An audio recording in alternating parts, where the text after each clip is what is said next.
ሰላም ተማሪዎች እንኳን ወደዚህ ቪዲዮ በደህና መጣችሁ። በዚህና ከዚህ ቀጥሎ በሚመጡ ቪዲዮዎች ከዚህ በፊት ስለ ስታቲስቲክስ ያየናቸውን ሀሳቦች በጥልቀት እንዲሁም ተጨማሪ ሀሳቦችንም በማካተት እናያለን። ከዛ በፊት ግን ለዚህ ቪዲዮ አዲስ ከሆናችሁና የሳቋማ ዩቲዩብ ቻናል ሰብስክራይብ ካላደረጋችሁ ሰብስክራይብ አድርጉ። ይህን ቪዲዮ ከወዳችሁት ላይክ አድርጉ። ለጓደኞቻችሁም ሼር አድርጉላቸው። ሀሳብ አስተያየታችሁን ደግሞ በኮሜንት ሴክሽኑ አስቀምጡልን። የዚህን ዩኒት ኦብጀክቲቭ እንመልከት። የዚህ ዩኒት ኦብጀክቲቭ ማለት ፋይናሊ ይህን በመማራችን ማድረግ የምንችላቸው ነገሮች ምንድን ናቸው? By the end of this unit, you will be able to describe absolute and relative dispersion and their interpretation. Absolute dispersion የምንላቸው ከዚህ በፊት የምናውቃቸው ልክ እንደ ሬንጅ፣ ቫሪያንስ፣ ስታንዳርድ ዲቪዬሽን፣ ሚን ዲቪዬሽን፣ ኳርታይል ዲቪዬሽን ወዘተርፈ ያሉ ሲሆኑ ሪሌቲቭ ዲስፐርሽን የምንላቸው አሁን ከዚህ በኋላ የምንመለከታቸው ኮኤፊሽንት ኦፍ ሬንጅ፣ ኮኤፊሽንት ኦፍ ቫሪዬሽን፣ ኮኤፊሽንት ኦፍ ሚን ዲቪዬሽን፣ ኮኤፊሽንት ኦፍ ኳርታይል ዲቪዬሽን ወዘተርፈ አይነቶቹ ናቸው። ቤዚካሊ እንደው ይህን ግራፍ እንኳን በመመልከት ለምሳሌ እንዲህ አይነት የዴታ ዲስትሪቢዩሽን ቢኖረን ለሆነ ዴታ ሴት ዴታው የመጀመሪያው ኤ ላይ የተቀመጠው ከዛ ቢ ላይ ያሉት ከዛ ሲ ላይ የተቀመጡትን አባውት ደ ሴንተር ያላቸውን ልዩነት በማየት ምን ያክል ዲስፐርስድ እንደሆኑ መናገር ይቻላል። ለምሳሌ ኤ ላይ ሞር ወደ መካከሉ ኮንሴንትሬት ያደረጉ ስለሆነ ሞር ዲስፐርስድ ያልሆነ ነው። ይሄ መካከለኛ ነው። የሲ ደግሞ ዲስፐርስድ የሆነ ሞር ዲስፐርስድ የሆነ ዴታ አለን። ይህን ግራፊካሊ ያየነውን በቁጥር እንዴት ኢንተርፕሬት እንደምናደርገው የምንመለከትበት ነው። ሶ ዊ ኮንሰፕቹዋላይዝ ስፔሲፊክ ፋክትስ አባውት ሜዠርመንት ኢን ስታቲስቲካል ዴታ። ሌላው ዊ ግራስፕ ቤዚክ ኮንሰፕትስ አባውት ሳምፕሊንግ ቴክኒክስ። እንግዲህ ሳምፕሊንግ የተለያየ አይነት መንገድ አለን።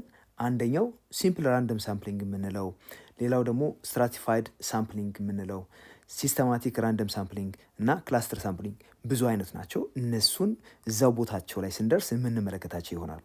ሌላው ስታቲስቲክስን እንዴት በሪል ላይፍ እንደምንጠቀምበትና ያንን በመጠቀማችን ስታቲስቲክስን አፕሪሼት ማድረግ እንጀምራለን። ስታቲስቲክስ ብሮድሊ በሁለት ይከፈላል። አንደኛው ዲስክሪፕቲቭ ስታቲስቲክስ የምንለው ሲሆን ሌላኛው ደግሞ ኢንፈረንሻል ስታቲስቲክስ የሚባለው ነው። ሶ ስታቲስቲክስ አስ ኤ ሳይንስ ዲልስ ዊዝ ዘ ፕሮፐር ኮሌክሽን፣ ዴታን መሰብሰብ ጋዘር ማድረግ። እንግዲህ ጋዘር ስናደርግ በጽሁፍ ሊሆን ይችላል፣ በድምፅ ሊሆን ይችላል፣ ወይም ደግሞ ከነበረ ሌላ ኢንፎርሜሽን ጋዘር የምናደርግበት መንገድ ነው። ከዛ ይህም ፕሮፐር ኮሌክሽን እንለዋለን። ከዛ ኦርጋናይዝ እናደርጋለን። ኦርጋናይዜሽን ያገኘነውን ዴታ ሮው ዴታ ለእኛ በሚመቸን መንገድ አሬንጅ ማድረግ። ለምሳሌ ቁጥር ሲሆን በኢንክሪዚንግ ወይም ዲክሪዚንግ ኦርደር ልናስቀምጠው እንችላለን። ሌላው ፕሬዘንቴሽን ኦፍ ዴታ ነው። ዴታን ፕሬዘንት ስናደርግ በቴብል ሊሆን ይችላል ፕሬዘንት የምናደርገው፣ ወይም ደግሞ በስዕል ሊሆን ይችላል ግራፊካሊ ልናስቀምጠው እንችላለን። ስለዚህ የተለያዩ አይነት ፕሬዘንቴሽን ቴክኒኮች አሉ፣ እነሱንም እንመለከታለን። ሌላው አናሊሲስ ነው። አናላይዝ ስናደርግ ለምሳሌ ሚን፣ ሚዲያን፣ ሞድ፣ ሬንጅ ወዘተርፈ ስንሰራ አናላይዝ እያደረግን ነው። በመቀጠል ኢንተርፕሬት እናደርገዋለን ዴታውን። ስለዚህ ስታቲስቲክስ አስ ኤ ሳይንስ ዲልስ ዊዝ ፕሮፐር ኮሌክሽን፣ ኦርጋናይዜሽን፣ ፕሬዘንቴሽን፣ አናሊሲስ ኤንድ ኢንተርፕሬቴሽን ኦፍ ኒሜሪካል ዴታ።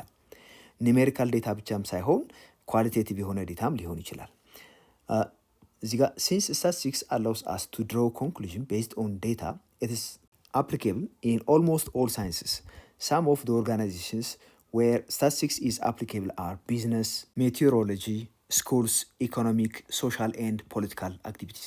ከዚህም በላይ የሆኑ ፊልዶች ስታቲስቲክስን ይጠቀማሉ።